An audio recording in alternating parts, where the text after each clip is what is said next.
आप देख रहे हैं ताज न्यूज, आईना सच का।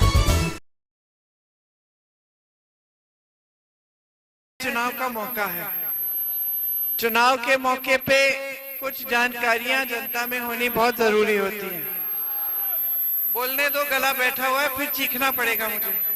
थोड़ा शांत हो जाओ।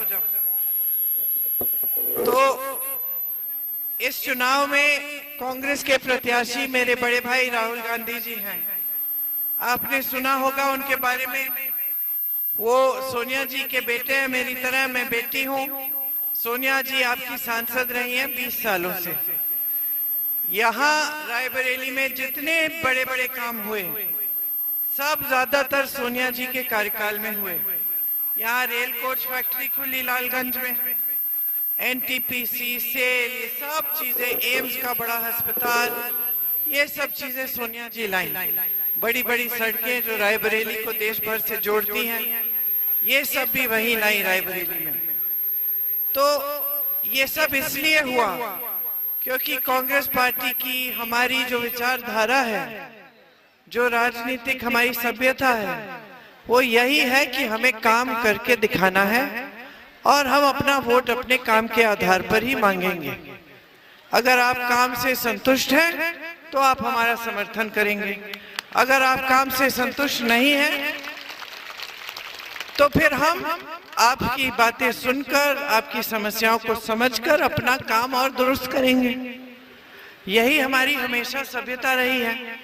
यही इंदिरा जी की सभ्यता थी, उन्होंने हमें सिखाई। उन्होंने हमेशा दिन रात एक करके आपके लिए काम किया। आपके घरों में आती थी, प्रधानमंत्री थी, फिर भी पैदल चल के आपके घरों में आती थी, झुककर आपकी बातों को सुनती थी। आप कभी कभी डांट भी देते कि बहन जी हमारे लिए ये काम नहीं हुआ, तो उस काम को करके फिर पूरा करके आपको देती। तो ये एक सभ्यता आप ही की सभ्यता है जो आपने हम सबको सिखाई। यहाँ की जनता हमेशा जागरूक रही। आजादी के आंदोलन से पहले से यहाँ के किसान आंदोलन करते थे ब्रिटिश साम्राज्य के खिलाफ। तो ये जागरूकता, ये राजनीतिक चेतना हमेशा आप में रही है। तो आज आपको ये समझने की जरूरत है कि देश में परिस्थितियां क्या बनी हैं। मेरी बहनें यहाँ बैठी हैं। महंगाई इतनी हो गई है कि आप जब दुकान जाती हैं कुछ खरीदने के लिए तो पूरा सामान लेके वापस नहीं आती, आधी चीजें छोड़ देती हैं। आज आपका बच्चा बीमार पड़ता है तो घबराहट होती है कि इलाज कैसे कराएंगे। बच्चे की शिक्षा करनी पड़ती है, फीस भरने के लिए घबराहट होती है। आपको नई वर्दी खरीदनी है तो सोचते हैं कि चलो थोड़ी देर में खरीद लेंगे। अब लगा दिया है सरकार ने, जीएसटी की वजह से सारे सामान महंगे हो गए हैं। ऊपर से पेट्रोल डीजल महंगा है, ऊपर से आपको उपज का सही दाम नहीं मिलता, आपका नुकसान होता है तो भुगतान नहीं मिलता। तो तमाम मुश्किलें हैं जिनका आप सामना कर रहे हैं। इसी तरह से नौजवान को आप शिक्षित करते हैं, बच्चे को पढ़ाते हैं और बच्चा रोजगार नहीं पाता। 27-28 साल का हो जाता है, कोई भर्ती की परीक्षा भी दी हो, फिर भी कमाई पूरी नहीं, फिर भी रोजगार नहीं मिलता। तो पूरे देश भर में जो गरीब जनता है, जो किसान है, जो नौजवान है, जो मेरी बहनें हैं, जो मजदूर हैं, सबका जीवन और भी ज्यादा मुश्किल हो गया है। आपके लिए कोई ऐसी नीति नहीं लाए मोदी जी जिससे आपको राहत मिले, आपके जीवन में तरक्की आए। आज देश में सबसे ज्यादा बेरोजगारी है। 45 सालों में इतनी बेरोजगारी नहीं रही जितनी आज है। 70 करोड़ लोग बेरोजगार हैं आज। और जैसे मैंने कहा आप पढ़ाएंगे लिखाएंगे भी, शिक्षित भी होगा बच्चा, तो भी कोई गारंटी नहीं है कि रोजगार मिलेगा। तो एक तरफ आपकी ये परिस्थितियां हैं, दूसरी तरफ देश के खरबपतियों को देखिए। 22 ऐसे खरबपति हैं जिनके पास इतनी संपत्ति है कि देश की आधी जनता से ज्यादा संपत्ति है। तो समझिए कि मोदी जी ने इन 22 लोगों को मजबूत बनाने के लिए देश की सारी संपत्ति लगभग इनको दे रखी है। देश के बंदरगाह, देश के हवाई अड्डे, देश का सारा कोयला, सारे खदान, देश की बिजली, देश का पावर, सारा इनको दे रखा है, सारा इनको दे रखा है। ऊपर से 16 लाख करोड़ का कर्ज इनका माफ कर दिया। यहाँ उत्तर प्रदेश का किसान मेहनत करता है, कर्ज जब उठाता है, जब बेटी की शादी करनी पड़ती हो या किसी नौजवान को शिक्षित करना हो या फिर खेतों के लिए, उपज के लिए सही दाम नहीं मिला, भुगतान नहीं मिला, तो फिर से उपज उगानी है तो आप फिर से आप कर्ज लेते हैं। यहाँ के किसान 1 लाख रुपए, 50,000 रुपए चुका नहीं पाते, इसलिए आत्महत्या कर देते हैं। और मोदी जी की सरकार में किसानों के लिए 1 पैसे की राहत नहीं है। बड़े बड़े खरबपतियों को 16 लाख करोड़ रुपए कर्ज माफ कर रहे हैं और किसानों का 1 रुपया माफ नहीं करते। तो परिस्थितियां ये हैं कि देश का गरीब, देश का मिडिल क्लास संकट में है और गरीब होता चला जा रहा है और देश का खरबपति और अमीर हो रहा है।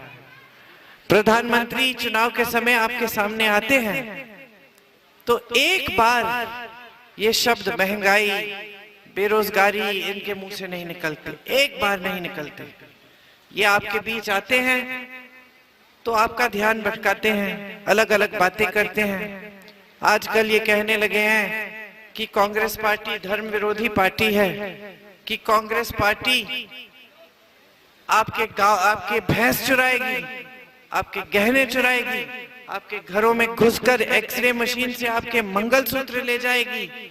अब आप सोचिए, 55 सालों से कांग्रेस पार्टी का राज रहा, किसी ने आपका कुछ चुराया? कोई आपके घरों में आकर आपकी भैंस चुराने की किसी ने कोशिश भी की? बिल्कुल सही, बिल्कुल सही। 10 साल चल गए इनके जुमले, अब की बार इनके जुमले नहीं चलेंगे। इन्होंने जो जो बात आपको कही उसको नकारा। आपको कहा कि 15 लाख रुपए आपके खातों में डालेंगे, आपको कहा कि आपको 2 करोड़ रोजगार देंगे, आपको कहा कि किसान की आमदनी दुगनी कर देंगे। क्या किया इन्होंने? कुछ नहीं किया। आज किसान की आमदनी आधी भी नहीं होगी जितनी पहले होती थी, खेती से रोजगार भी नहीं बन रहे हैं। तो इन्होंने जो जो कहा उसको चुनाव के बाद नकारा। और आजकल तो ये स्थिति आ गई हो गई है कि इन्होंने कल कुछ बात बोली तो अगले दिन इसका खंडन कर दिया। अब इतने समय से ये चुनाव को हिंदू मुसलमान करने का प्रयास कर रहे हैं। चुनाव आता है तो ये बातें शुरू हो जाती हैं, होती हैं कि नहीं? इनके सारे नेता यही कहते हैं। 2 दिन पहले प्रधानमंत्री जी अपने नामांकन के लिए आए और उन्होंने एक पत्रकार से कहा कि मैंने तो ऐसी बात कभी करी नहीं, मैं देश का प्रधानमंत्री हूं, अगर मैं ऐसी बात करूंगा तो मैं प्रधानमंत्री पद के योग्य ही नहीं हूं। खुद कह रहे हैं, खुद ऐसी बात कहते हैं। जितना प्रचार इन्होंने 3-4 महीनों से किया उसका सारा खंडन खुद कर रहे हैं। अगले दिन जाते हैं महाराष्ट्र प्रचार करने के लिए, अगले दिन फिर वही प्रचार जिसका पहले दिन बीच में खंडन किया हुआ है। तो एक दिन कुछ कहेंगे, अगले दिन खंडन करेंगे उसका, फिर कुछ नया कहेंगे, फिर उसका खंडन कर देंगे। तो उनकी बातों में वजन नहीं रहा है भाई और बहनों, उनकी बातों पर अब कोई विश्वास कर ही नहीं रहा है। अब जनता के सामने आप 2 चुनाव लड़ लिए, आपने चुनाव में वादा किया, चुनाव के बाद आपके खुद गृह मंत्री कहते कि वो तो जुमला था। आपने चुनाव में प्रचार किया, आप खुद उस प्रचार का खंडन कर रहे हैं। तो अब जनता समझ रही है कि आप हल्के हो गए हैं, कि आप जनता के बीच आते नहीं हैं, कट चुके हैं जनता से। जब दिखते हैं बड़े बड़े मंचों पे दिखते हैं, जब दिखते हैं तो साफ सुथरे कपड़े, बड़े बड़े सेठों के साथ खड़े हुए हैं, बड़े बड़े नेताओं के साथ, जनता के बीच नहीं दिखते। और यहाँ तो ये रायबरेली है, वो पास में अमेठी है, यहाँ तो आपने बड़े बड़े नेताओं की अच्छी अच्छी आदतें डाली थी। इंदिरा जी पैदल आपके गांव में आती थी, राजीव जी खूब डांट खाते थे अमेठी वासियों से कि आपने कहा था इस सड़क को पक्का करोगे, खड़िंजा लगाया, पक्का नहीं किया, पक्का करो नहीं तो वोट नहीं देंगे भैया। तो यहाँ की तो जागरूक जनता है, मुझे कुछ समझाने कुछ कहने की जरूरत नहीं है, आप सब जानते हैं। आपके जीवन में जो हो रहा है वो आप जानते हैं। आपकी तरक्की नहीं हुई है, महंगाई का सामना नहीं कर पा रहे हैं, खेती किसानी से कमाई नहीं हो रही है, रोजगार नहीं मिल रहा है, ये आपकी सच्चाई है। इसी सच्चाई के आधार पर अपना वोट दो ना। 10 सालों से मोदी जी की सरकार रही है, 10 साल बीत गए, बच्चों की उम्र बीत गई है, जवानी बीत गई है, 27-28 साल के हो गए हैं जो बच्चे 18 साल के थे उस समय, अब तक रोजगार नहीं मिला है। तो आप सोचिए आपको कैसी राजनीति चाहिए। आपको ऐसी राजनीति चाहिए जिसके नेता आपके प्रति जवाबदेह ही नहीं हो। अब भाजपा के प्रत्याशी को देखिए, कैसे प्रत्याशी लाए हैं, मतलब आपके लिए इतना आदर भी नहीं कि एक ऐसा प्रत्याशी लाए जो आपका आदर करे, जो आपकी सेवा करे। ये तो दिन भर सिर्फ जमीनें हड़प रहे हैं लोगों के, जमीनें हड़पने का काम। प्रधानों को डराने धमकाने का काम, कोटेदारों को धमकी देने का काम, ये इनका काम, ये काम होता है प्रत्याशी का।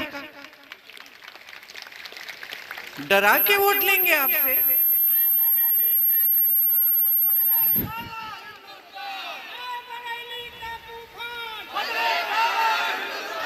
ये हमारी पूरी विचारधारा के विपरीत है, कांग्रेस की पूरी विचारधारा के विपरीत है। कांग्रेस की विचारधारा ये है कि बड़े से बड़ा नेता जानता है नेता बनाने वाले आप हैं, बड़े से बड़ा नेता जानता है कि मंच पे खड़ा करने वाले आप हैं, कि आपके समर्थन के बिना कुछ नहीं है। और ये ऐसे अहंकार के साथ आपके बीच आते हैं, मारपीट करते हैं। ये इनकी हरकतें आप बर्दाश्त मत करो, बर्दाश्त करने की जरूरत नहीं है, हम सब हैं, डरो मत। बल्कि इनको जनता की शक्ति दिखाओ, ये आपकी शक्ति से डरे हैं। ये जो वोट है आपका, इससे डरे, समझे कि आप वोट उसको देंगे जो आपके लिए काम करेगा, और जो डराएगा धमकाएगा कोटेदारों को, प्रधानों को, जनता को, उसके लिए कोई जगह नहीं है रायबरेली की राजनीति में।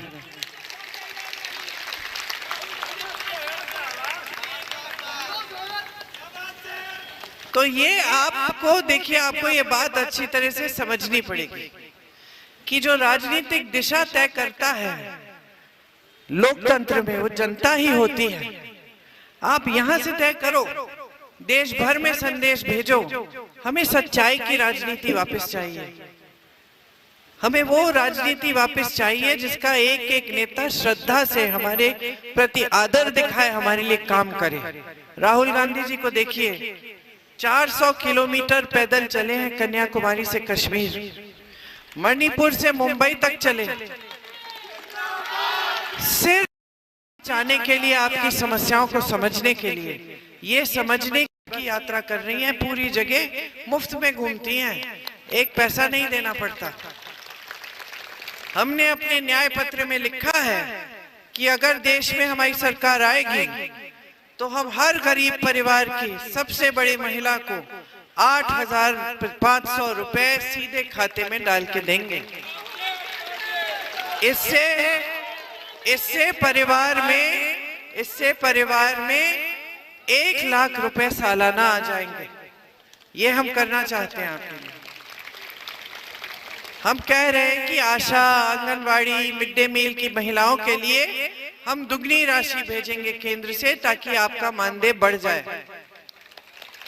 हम कह रहे हैं कि सरकारी जो रोजगार है उनमें से आधे रोजगार आपको देंगे, महिलाओं को देंगे। हम कह रहे हैं कि किसान आज खेती से कमा नहीं पा रहा है, कर्ज लेता है, कर्ज में डूब जाता है, आत्महत्या करता है। मोदी जी बड़े बड़े खरबपतियों के कर्ज माफ करते हैं, किसानों के नहीं करते। इसीलिए हम कह रहे हैं कि आपके कर्ज माफी के लिए हम एक स्थायी आयोग बनाएंगे, जिससे जब जब आपको संकट हो आप उस आयोग में जाकर सुविधा उसकी उठा सकेंगे, ले सकेंगे। इसके अलावा हम कह रहे हैं कि खेती के हर सामान से हम जीएसटी हटा देंगे, आपके लिए वो सामान सस्ते हो जाएंगे। एक कानून लाएंगे जिसके तहत 30 दिन के अंदर अंदर अगर आपके खेतों का नुकसान हो तो आपको मुआवजा मिलेगा। हमने छत्तीसगढ़, राजस्थान और मध्य प्रदेश में किसानों के कर्ज माफ करके दिखाया है। आज के दिन, आज नहीं, जब हमारी सरकार थी छत्तीसगढ़ में, अभी 6 महीने से नहीं है, लेकिन जब तक हमारी सरकार थी हमने आवारा पशु की समस्या खत्म कर दी थी। हमने गौशालाओं को मजबूत किया। गौशालाओं में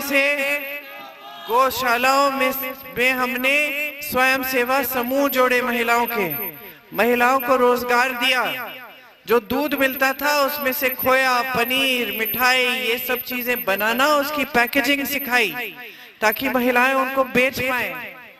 उसके अलावा सरकार ने गोबर खरीदा।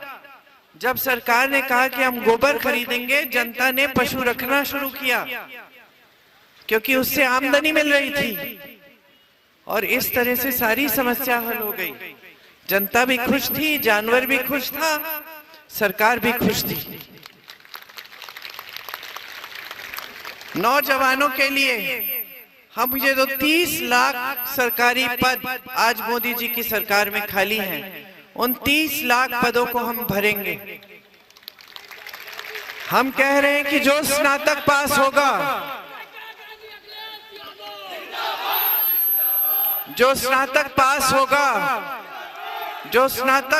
होगा, उसके लिए हम एक स्कीम लाएंगे जिसको हम कहेंगे अप्रेंटिसशिप स्कीम, ताकि जब स्नातक पास होंगे आप तो आपको बड़े सरकारी कारखानों में अप्रेंटिसशिप मिलेगी, जिससे आपके 1 साल में 1 लाख रुपए साल बन जाएंगे।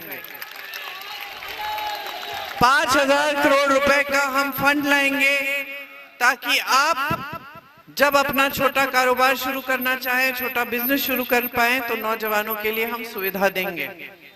पेपर लीक के खिलाफ सख्त से सख्त कार्रवाई का कानून लाएंगे। मजदूरों के लिए हम दिहाड़ी को 400 रुपए न्यूनतम कर देंगे। इससे कम दिहाड़ी कोई नहीं दे पाएगा आपको। जैसे गांव में हमने मनरेगा दिया है, वैसे हम शहरी मनरेगा बना के देंगे, ताकि शहरों में भी आपको रोजगार की गारंटी मिले। 25 लाख का स्वास्थ्य बीमा हमने राजस्थान में दिया। मतलब बहनों, जो भी बीमार पड़ जाता था, जितना भी बड़ी बीमारी हो, जितना इलाज हो, चाहे कैंसर का ट्रीटमेंट हो, चाहे हार्ट की ऑपरेशन हो, चाहे ब्रेन की सर्जरी हो, वो सारा हमारी राजस्थान में प्रदेश सरकार दे रही थी। 25 लाख तक सारा का सारा इलाज मुफ्त था। उसी तरह से देश भर में हम ये लागू करना चाहते हैं कि गरीब परिवारों के लिए 25 लाख तक सारी स्वास्थ्य की सुविधाएं, कुछ भी हो, एक्सरे हो, कुछ भी हो, सारा मुफ्त में होगा। तो ये सब हम आपके लिए करना चाहते हैं। तो आप राहुल जी के हाथ मजबूत करेंगे, उनको भारी बहुमत से जिताएंगे। मन बना लिया है। देखिए, इनसे अच्छा सांसद आपको नहीं मिलेगा। माता जी सांसद थी, फिर भी कह रही हूं, सच्चे दिल के हैं, सच बोलने से बिल्कुल डरते नहीं हैं, पीछे नहीं हटेंगे। अगर न्याय की लड़ाई है, आपके साथ कंधे से कंधा मिलाकर लड़ेंगे, चाहे कुछ भी हो जाए, पीछे नहीं हटेंगे। मोदी जी ने खूब कोशिश की, डराने, धमकाने, दबाने की खूब कोशिशें की। बहुत सारे मुकदमे डाल दिए इन पे, जैसे यहाँ आपके प्रत्याशी आप लोगों पे डालते हैं मुकदमे फर्जी, उस तरह से मोदी जी भी कोई कम नहीं है, उन्होंने भी डाले भैया पे। कहाँ गुजरात में डाल दिया, कहीं बिहार में डाला, कहाँ महाराष्ट्र में डाल दिया, ताकि भैया को इधर उधर जाना पड़े कचहरी। गए, फिर भी झुके नहीं। परिवार के हर सदस्य के बारे में अपशब्द बोले। इंदिरा जी जैसी शहीद को देशद्रोही कहा। राजीव जी जैसे शहीद को देशद्रोही कहा, झूठ फैलाए। आपके यहाँ दुरदुरिया में आके इनके कार्यकर्ताओं ने कहा कि भगवान का नाम लो और भाजपा को वोट दो। ये सारे काम इन्होंने किए। भैया को झुकाने की सारे प्रयास जितने भी हो सकते थे संसद से निकाल दिया, घर से निकाल दिया। एक कमरे में रहते हैं माँ के घर में, उनको कोई फर्क नहीं पड़ा। वो लड़ते रहेंगे, लड़ते रहेंगे, लड़ते रहेंगे जब तक इस देश की संपत्ति वापस आपके हाथों में नहीं आए, जब तक इस देश का लोकतंत्र फिर से वो मजबूत लोकतंत्र नहीं बने, जब तक इस देश की राजनीति फिर से सच्चाई की राजनीति न हो, तब तक राहुल गांधी आपके लिए लड़ते रहेंगे, हटेंगे नहीं, झुकेंगे नहीं। तो आप भी मन बना लो, भारी बहुमत से जिताओ। एक बार मेरे साथ बोलो, राहुल गांधी, राहुल गांधी, राहुल गांधी। और अभी अशोक सिंह जी हमारे पूर्व विधायक जी थे, आप भी आए हुए हैं यहाँ, पहली बार अपनी पत्नी को लेके भी आए हैं। आपका यहाँ बहुत बहुत मैं आभार प्रकट करना चाहती हूँ कि आप सब यहाँ आए हमारी मीटिंग में। और आप सबको भी धन्यवाद कि आपने मेरी बातों को इतनी ध्यान से सुना। धन्यवाद। जय हिंद।